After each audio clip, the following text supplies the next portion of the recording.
Kensil Culture, Puppets, Props, Puns, Podcasts.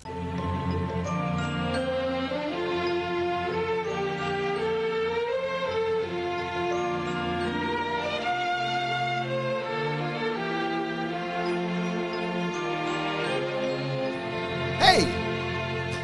Good evening, ladies and gentlemen. And once again, it's story time with John Kensil. Hey, people, you better listen to this story. It's a quick story, true story, and it's a true story. My friend Al, he's a history. We love Al. Yes, history buff, right? And he loves all neat battles and stuff about history.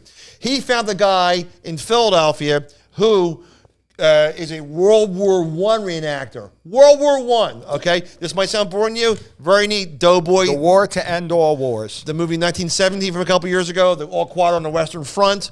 Right? He went out and spent a lot of money getting a World War I rifle, a doughboy uniform with a little pie plate hat. So he meets this guy. And, okay, they meet in Philadelphia. Here, the battlefield was in Erie, Pennsylvania, on a farm way up north, 8 hours away, all right? Well, they had picket fences. They recreated the German-European battlefield. Beautiful. Right? Okay. He drives up, and this guy's a brand new Pontiac Lumina van or a Chevy Lumina van. Had a big slanted windshield.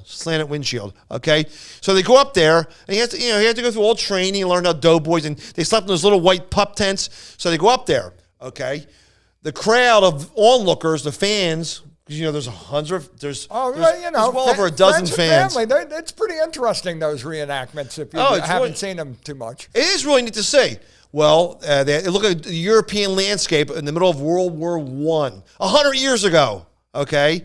Dirt tracks and dirt fields, and they had a Red Cross, like Jeep vehicle, actual one from that time period. All right, but they had artillery. Artillery means cannons. Right. And shells and stuff like that, okay? Well, they brought a World War I cannon out on the field, okay? Well, they can't fire an actual cannonball or shell. They've not cannonballs, a shell, with a bomb and an explosion. Nobody wants to do that, especially people of the right caliber.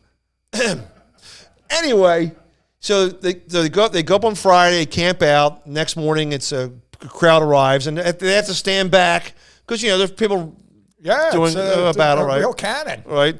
So they can't fire an actual shell. You'll kill somebody.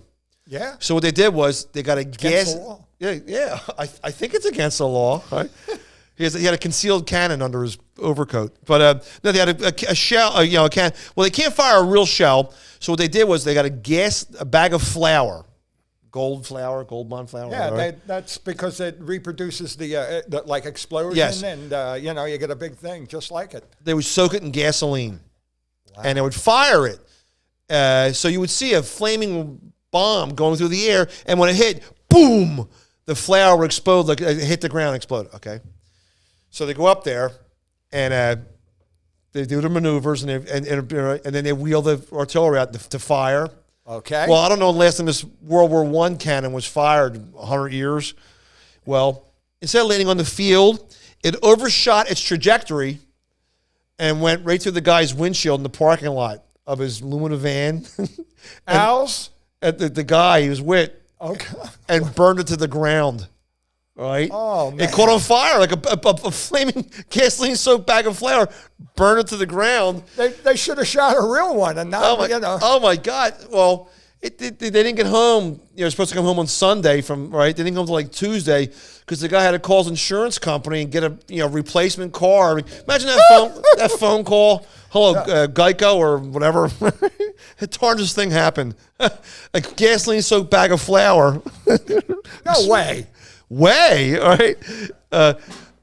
So the guy came on. I guess imagine calling your insurance company. Oh, what happened? My car was in the flood. What happened? My car got hit by a T-bone. What happened? A gasoline-soaked bag of flour exploded in a World War reenactment. And that's it for this week's. Hey, John, don't you think it's funny that they were firing flour at doughboys? You got a point there. I'm hungry. And